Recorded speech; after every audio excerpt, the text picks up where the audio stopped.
Hello guys, मैं हूँ GS faculty Awadhesh Kumar. जो कल आप लोगों ने वीडियो देखा उसको आप लोगों ने इतना लाइक किया, शेयर किया और इतना आपको पसंद आया, उससे प्रेरित होके जो है कि आगे की क्लासेस स्टार्ट कर रहे हैं। साथ ही साथ उसमें जो हमारा अंतिम पॉइंट था वो था रेगुलेटिंग एक्ट। तो रेगुलेटिंग एक्ट के माध्यम से क्या क्या चीजें की गई भारत में, ये सारी चीजें हमें इस एक्ट में देखना है। रेगुलेटिंग एक्ट, जो रेगुलेटिंग वर्ड है ये रेगुलेटर से बना है। रेगुलेटर का मतलब होता है नियंत्रण के साथ संचालित करना। इंग्लैंड की पार्लियामेंट ईस्ट इंडिया कंपनी को कंट्रोल भी करेगी और उससे रिकॉग्नाइज भी करेगी, मतलब नियंत्रण के साथ संचालित करना। ईस्ट इंडिया कंपनी को कंट्रोल करने के लिए ये पहला रिटेन दस्तावेज था, रेगुलेटिंग एक्ट। और इस एक्ट के द्वारा भारत में क्या क्या किया गया, अब हम सारी चीजों पॉइंटों को ध्यान देते हैं। पहला पॉइंट ये आता है, बंगाल के गवर्नर का नाम बदलकर बंगाल का गवर्नर जनरल कर दिया गया। बंगाल के गवर्नर का नाम बदलकर क्या कर दिया गया बच्चों? बंगाल का गवर्नर जनरल कर दिया गया। तो बंगाल का पहला governor Lord Clive,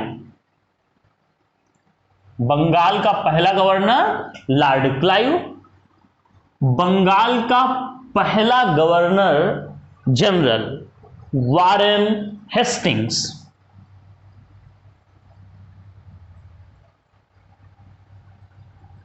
Warren Hastings. Bengal का पहला गवर्नर लॉर्ड क्लाइव, बंगाल का पहला गवर्नर जनरल वारेन हेस्टिंग्स। आपको बच्चों दो चीजें बहुत ध्यान देना है। बंगाल का पहला जो गवर्नर है वो लॉर्ड क्लाइव है, बंगाल का पहला गवर्नर जनरल वारेन हेस्टिंग्स। दूसरा पॉइंट,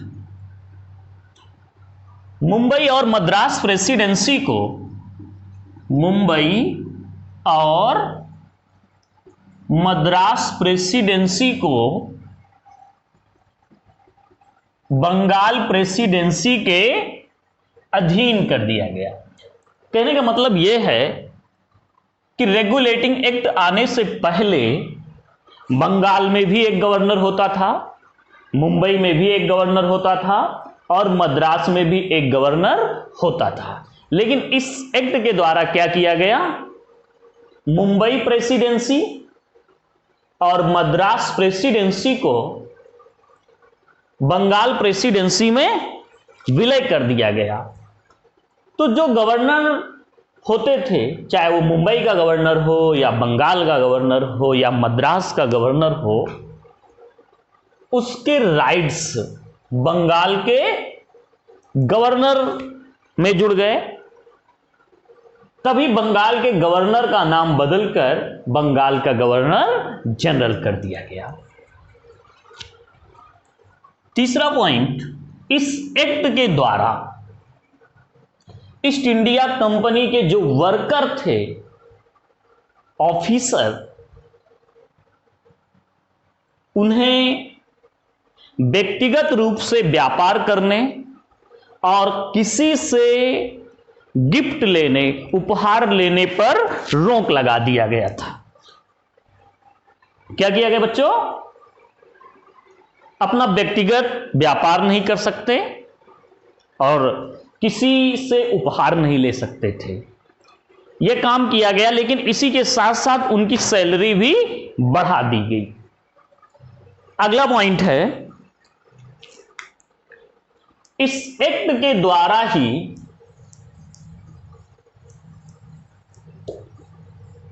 बंगाल में एक सुप्रीम कोर्ट स्थापित करने का प्रावधान किया गया। Provision the establish supreme court in India. क्या किया गया? एक सुप्रीम कोर्ट स्थापित करने का प्रावधान किया गया। यह प्रावधान रेगुलेटिंग एक्ट 1773 के द्वारा किया गया, लेकिन यह स्थापना कब किया गया? 1774 में। कहां पर? कोलकाता में। कहां पे स्थापित किया गया? कोलकाता में स्थापित किया गया। इसमें यह एक प्रावधान यह किया गया था कि 3 other justice 1 chief justice, total 4 justice होंगे। तो अब इसमें आपको यह ध्यान देना है कि जो मुख्य न्यायाधीश थे, मुख्य न्यायाधीश Elijah Impey, other justice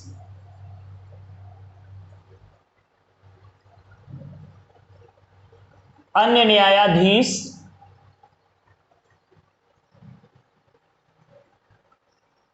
chambers, hide, लिमेस्टर। मुख्य न्यायाधीश थे एलिजा इम्पे, अन्य न्यायाधीश थे चेम्बर्स, हाइड और लिमेस्टर। आप इसको याद करने के लिए कह सकते हैं HCL,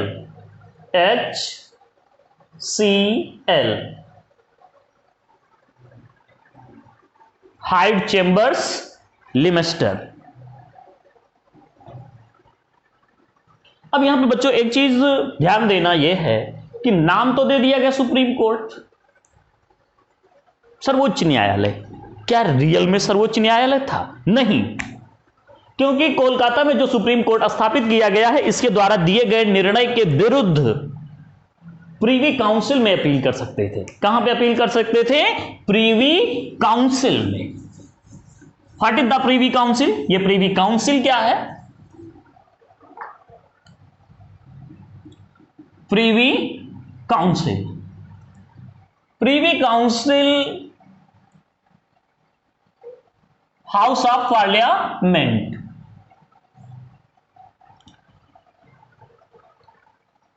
इंग्लैंड की जो पार्लियामेंट है उसके 2 सदन हैं, हाउस ऑफ कॉमन और हाउस ऑफ लॉर्ड। तो जो हाउस ऑफ कॉमन है इनका चुनाव होता है और इसमें वंशानुगत होते हैं। वंशानुगत का मतलब यह है कि राजा का लड़का ही राजा बनेगा।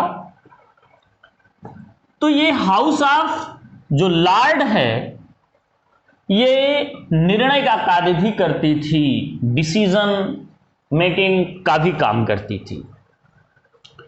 तो जब कोलकाता का सुप्रीम कोर्ट अगर निर्णय देता, उसके निर्णय से आप संतुष्ट नहीं हैं, सेटिस्फाइड नहीं हैं, तो उस निर्णय के अगेंस्ट में आप प्रीवी काउंसिल में अपील कर सकते हैं।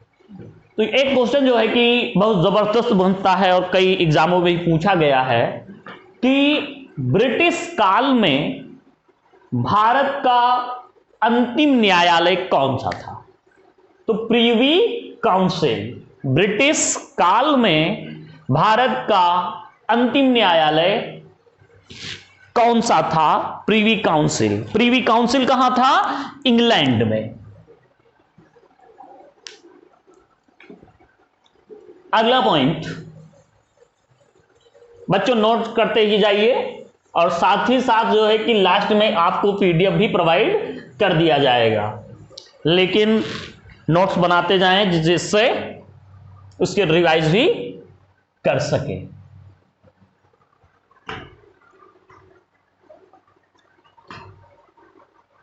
रेगुलेटिंग एक्ट के द्वारा एक प्रावधान और किया गया कि जो वारन हेस्टिंग बंगाल के गवर्नर जनरल थे, उनको सलाह देने के लिए एक 4 सदस्यों की एक समिति बनाई गई, वर्किंग कमेटी। इस कमेटी के कौन कौन मेंबर थे? Francis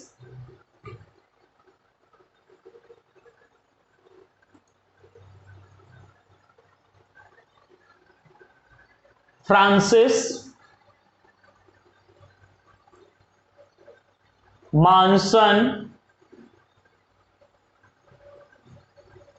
बर्वेल, Philip. और ये 4 सदस्य थे और इन 4 सदस्यों के द्वारा ही विचार विमर्श करके कार्य किया जाएगा। वारेन हेस्टिंग बंगाल का जो गवर्नर जनरल था, जो भी निर्णय होंगे वो बहुमत से लिए जाएंगे। निर्णय जो भी होंगे वो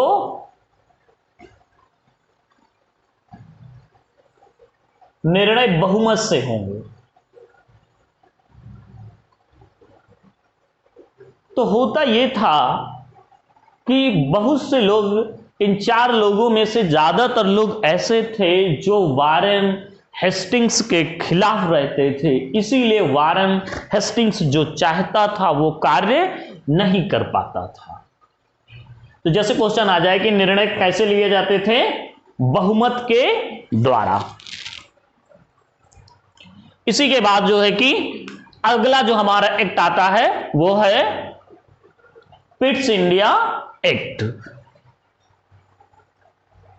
पिट्स इंडिया एक्ट।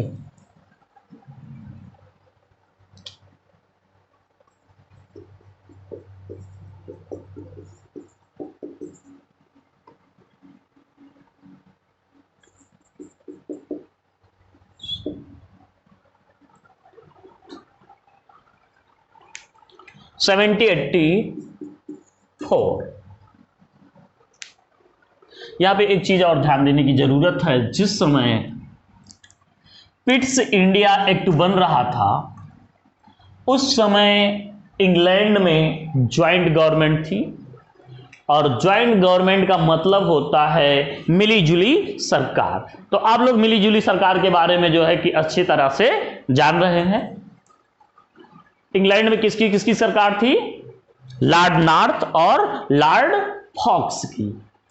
इस समय शासन व्यवस्था को सही से संचालित करने के लिए संस्थाएं बनाई गई, जिनमें एक है बोर्ड ऑफ कंट्रोल और एक पहले से ही काम कर रहा था कोर्ट ऑफ डायरेक्टर, या इसी को कह सकते हो बोर्ड ऑफ डायरेक्टर। तो कार्य बांट दिया गया। प्रशासन का कार्य बोर्ड ऑफ कंट्रोल करेगा,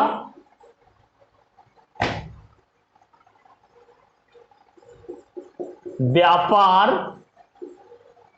और रेवेन्यू कलेक्शन, राजस्व कलेक्ट करने का काम कोर्ट ऑफ डायरेक्टर या बोर्ड ऑफ डायरेक्टर के द्वारा देखा जाएगा। तो आपको ध्यान देना है कि बोर्ड ऑफ कंट्रोल क्या करेगा।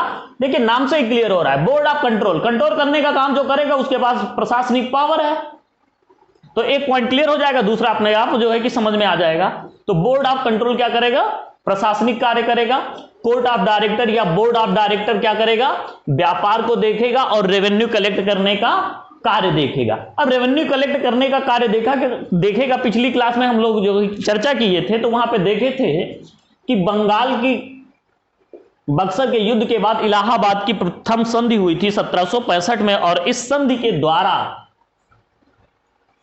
मुगल शासक शाह आलम द्वितीय ने बंगाल, बिहार, उड़ीसा में रेवेन्यू वसूलने का अधिकार ईस्ट इंडिया कंपनी को दे दिया था। तो यहां पे राजस्व वसूलने का कार्य कौन करेगा? बोर्ड ऑफ डायरेक्टर करेगा। अब यहां पे एक समस्या आ गई।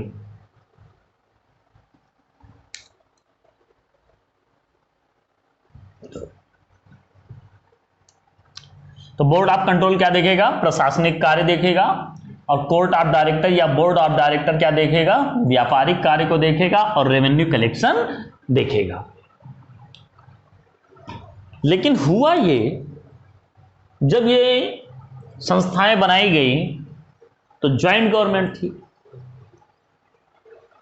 इन संस्थाओं में कितने कितने सदस्य हों, इस बात को लेकर लॉर्ड नॉर्थ और लॉर्ड फॉक्स में विवाद हो गया।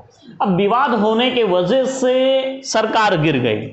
ये पहला और अंतिम मौका है कि भारत के मामले में इंग्लैंड में सरकार गिर गई।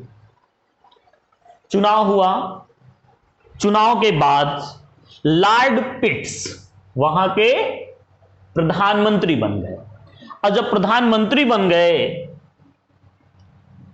शपथ वगैरह इन्होंने जब ग्रहण किया, तो अब इनके सामने सबसे बड़ी समस्या थी कि जिस मुद्दे पर पिछली सरकार गिरी है उस मुद्दे को सॉर्ट आउट किया जाए। अगर आने के बाद ये पिछली प्रॉब्लम को सॉर्ट आउट नहीं करते हैं और आगे का कार्य करना शुरू करते हैं तो लोगों को ये लगेगा कि जिस वजह से जिस मुद्दे पर सरकार गिरी उस मुद्दे को इन्होंने सॉर्ट आउट किया ही नहीं, तो सरकार गिरने और नई सरकार बनने का कोई मतलब ही नहीं। तो ये आते ही इन्होंने डिसाइड कर दिया कि बोर्ड ऑफ कंट्रोल और बोर्ड ऑफ डायरेक्टर में 6 मेंबर होंगे। कितने कितने सदस्य होंगे? 6 मेंबर होंगे। साथ ही साथ एक पॉइंट काम और किया गया, इसी एक्ट के द्वारा ही जो बंगाल के गवर्नर जनरल की वर्किंग कमेटी थी, जिसमें 4 सदस्य थे, फिलिप, फ्रांसिस, मॉनसन, बरवेल, इसमें से एक व्यक्ति को हटा दिया गया। तो क्वेश्चन यह बन सकता है कि बंगाल के गवर्नर जनरल की वर्किंग कमेटी से एक सदस्य को किस एक्ट के द्वारा हटा दिया गया? तो उसका आंसर होगा पिट्स इंडिया एक्ट 1784। और इस एक्ट के द्वारा ही जो है ईस्ट इंडिया कंपनी को कंट्रोल करने के लिए बेहतर से बेहतर कार्य करने का प्रारंभ किया गया। साथ ही साथ अब अगला एक्ट देखते हैं, चार्टर एक्ट 1813।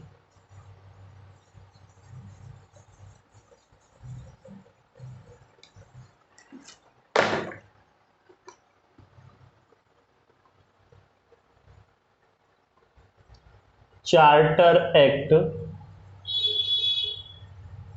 1813, charter act 1813।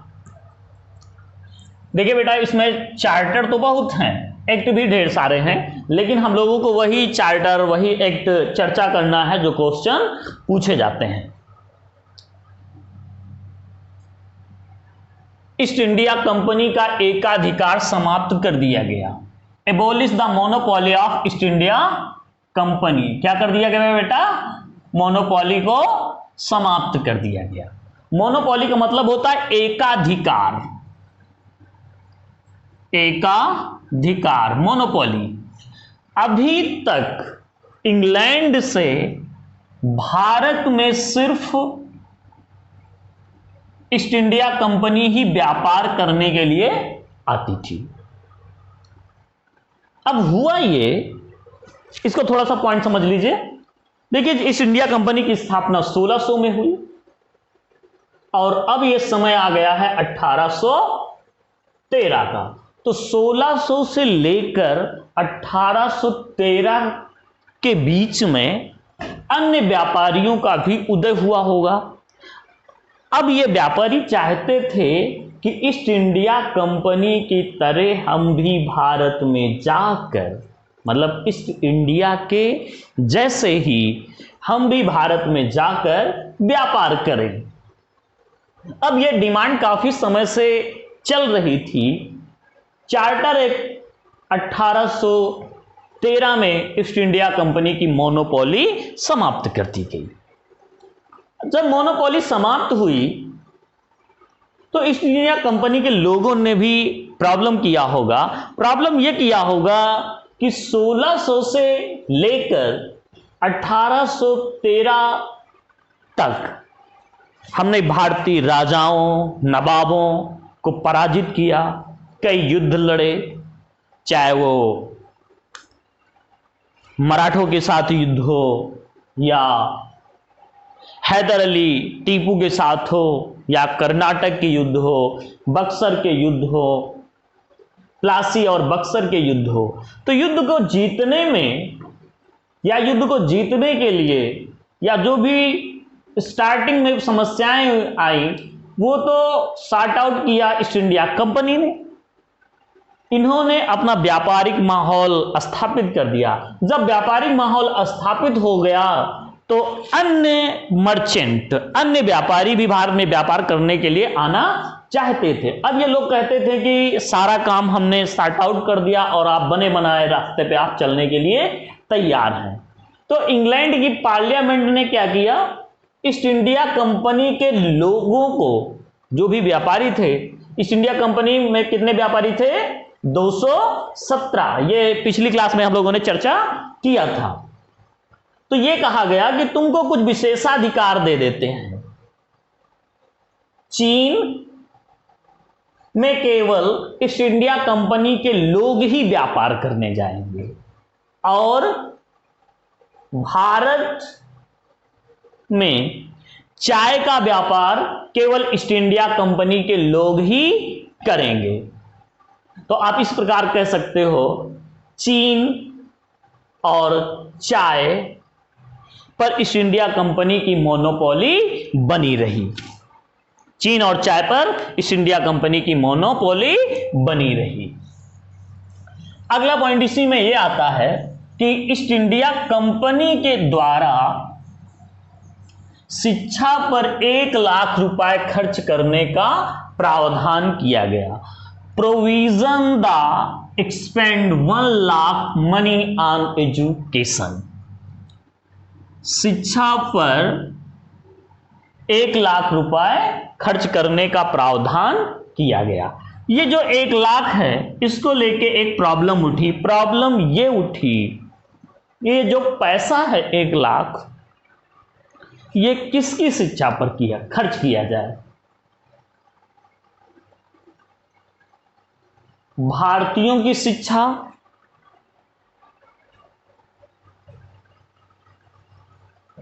या भारतीयों की शिक्षा पर या अंग्रेजों की शिक्षा। भारतीय शिक्षा का प्रचार प्रसार हो या अंग्रेजी शिक्षा का प्रचार प्रसार हो, इसी को लेके जो है कि एक विवाद शुरू हो गया, प्राच्य पाश्च विवाद। मतलब सीधी सी बात आपको यह समझना है कि ये 1 लाख रुपए को लेके विवाद शुरू हो गया कि भारतीय शिक्षा का प्रचार प्रसार किया जाए या अंग्रेजी शिक्षा का प्रचार प्रसार किया जाए। इसका निराकरण अगले चार्टर एक्ट में किया गया। Charter act 1833। End the trade of East India Company. East India Company का व्यापार समाप्त कर दिया गया। जैसे अभी आपने 13 में देखा कि ईस्ट इंडिया कंपनी की जो है मोनोपोली समाप्त कर दिया गया और 33 के द्वारा जो है कि उनको व्यापार करने का राइट समाप्त कर दिया गया।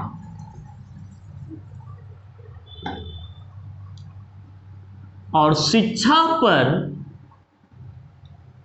शिक्षा पर 1 लाख रुपए खर्च करने का जो प्रावधान था उसको बढ़ाकर 10 लाख कर दिया गया।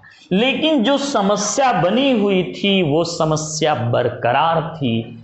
समस्या ये थी कि ये जो पैसा है, चाहे वो 1 लाख की बात हो या 10 लाख की बात हो, ये पैसा कहां पे खर्च किया जाए। और अभी हमने प्रॉब्लम की बात किया था, ये इंडियन एजुकेशन पर खर्च किया जाए या इंग्लिश एजुकेशन पर खर्च किया जाए। अब इस समस्या का निराकरण करने के लिए एक काम किया गया कि एक लीगल कमेटी बनाई गई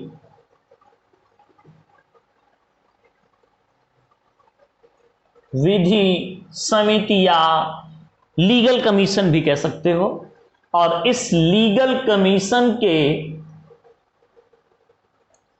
चेयरमैन लॉर्ड मैकाले थे। आपको यह ध्यान देना है कि जो 10 लाख रुपए है वो कहां पे खर्च किया जाए, इस चीज का सुझाव देने के लिए एक विधि आयोग बनाया गया, जिसके चेयरमैन लॉर्ड मैकाले थे। लॉर्ड मैकाले ने अपनी रिपोर्ट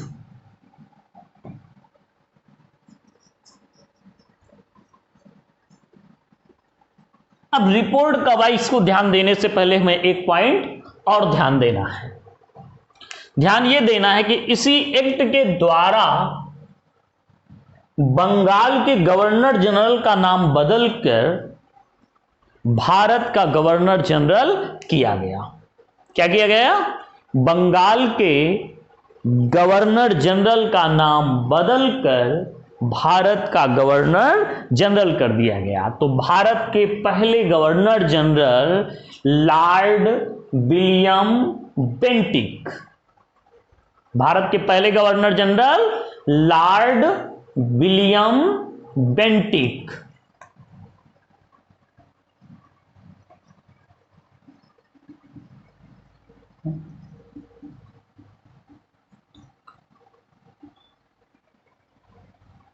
लॉर्ड विलियम बेंटिक। अब लॉर्ड विलियम बेंटिक के बारे में आप लोगों ने सुना जरूर होगा, क्योंकि इनके समय में 1829 में सती प्रथा निषेध कानून बना था। अब यह सती प्रथा निषेध वगैरह क्या है, यह हम लोग चर्चा करेंगे आधुनिक भारत के इतिहास में।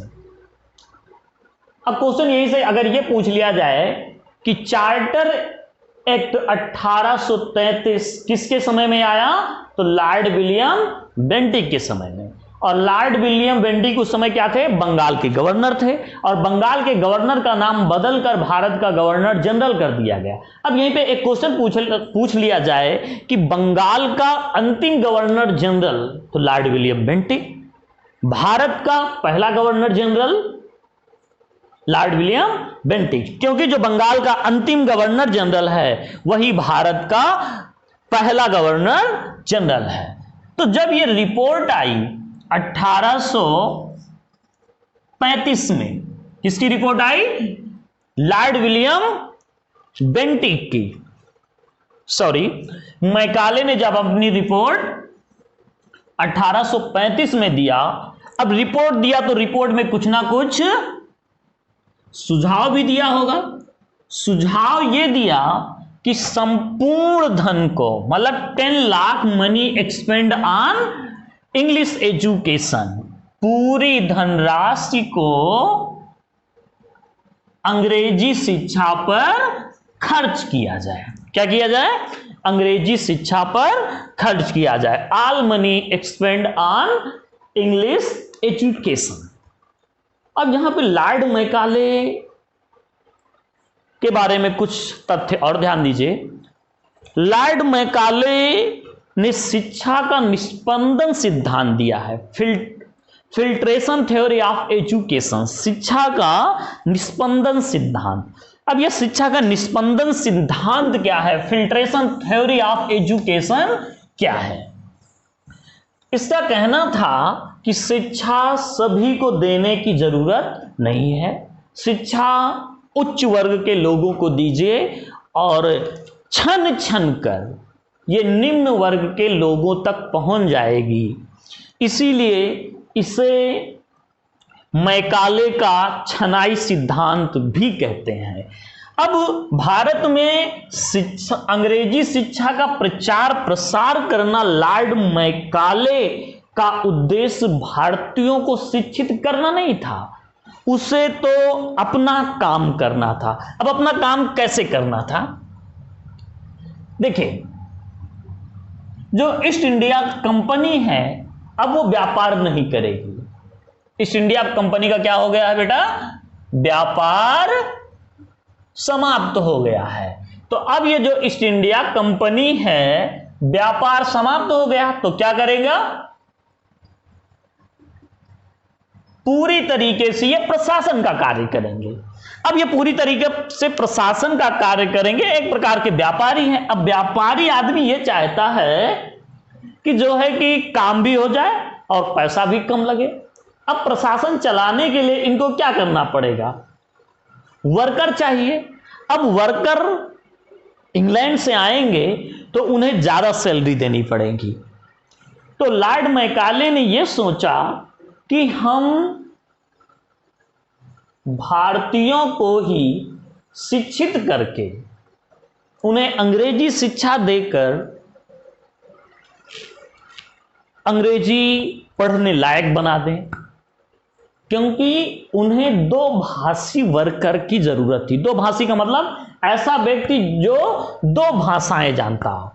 अब दो भाषा, जैसे ये इंडियन है, अगर ये अंग्रेजी का अध्ययन करेगा तो इसको अंग्रेजी की जानकारी हो जाएगी, और भारत में फारसी भाषा का चलन था ही, तो फारसी तो इसको पहले से ही आती थी, और जो दस्तावेज वगैरह होते थे मुगल शासकों के वे फारसी भाषा में होते थे। तो ऐसा वर्कर जिसको फारसी भी आती हो और अंग्रेजी भी आती हो, तो अगर किसी अंग्रेज को भारत लाकर फारसी सिखाया जाए तो वो ज्यादा कठिन था, क्योंकि इंग्लैंड से भारत लाकर उसको शिक्षित करना, उसके रहने खाने और सैलरी की व्यवस्था करनी पड़ेगी। लेकिन अगर भारतीय इंडियन को ही अंग्रेजी शिक्षा दी जाएगी तो वो अपने घर पे ही रहेगा, शिक्षा ग्रहण करेगा और उसके बाद वो सर्विस करेगा। तो कम पैसे में ही जो है कि ईस्ट इंडिया कंपनी के लोग अपना कार्य संचालित करना चाहते थे, इसीलिए जो है कि भारत में उन्होंने अंग्रेजी शिक्षा की शुरुआत किया। और अंग्रेजी शिक्षा की शुरुआत मैकाले ने अपने उद्देश्य के लिए किया था, लेकिन हुआ ये कि ये अंग्रेजी अपने विकास के साथ साथ जो अंग्रेजी शिक्षा थी वो भारतीयों का जो है कि एजुकेशनल डेवलपमेंट किया, शैक्षिक विकास किया, और शैक्षिक विकास होने से जो है कि भारत के लोग वर्ल्ड में होने वाली, विश्व में होने वाली अनेक प्रकार की घटनाओं से जुड़े, जिससे वो प्रेरित हुए, और आने वाले टाइम में इन्हीं लोगों के द्वारा एक क्रांति की जाएगी। तो हुआ ये कि अंग्रेजी पढ़कर ये लोग समझदार हो गए। समझदार होने का मतलब ये था कि अंग्रेजों की चीजों को हम समझने लगे। कहने का मतलब ये है कि आप जिस लैंग्वेज को नहीं जानते हैं, दूसरा व्यक्ति उस लैंग्वेज में बात कर रहा है और आपके खिलाफ ही रहने की बात कर रहा है, आपके अगेंस्ट कुछ बोल रहा है, तब भी आप उसको समझ नहीं पाएंगे। तो यही हुआ कि जो है कि लॉर्ड मैकाले ने जो है कि अंग्रेजी शिक्षा का प्रचार प्रसार अपने के लिए किया, लेकिन ये अंग्रेजी शिक्षा उनके लिए ही घातक सिद्ध हुई। अब इसी के साथ जो है कि हम लोग चर्चा करेंगे अगला charter act 1853। Technical team, charter act 1853। अब इस पे चर्चा हम लोग कल करेंगे। इस वीडियो को भी देखिए,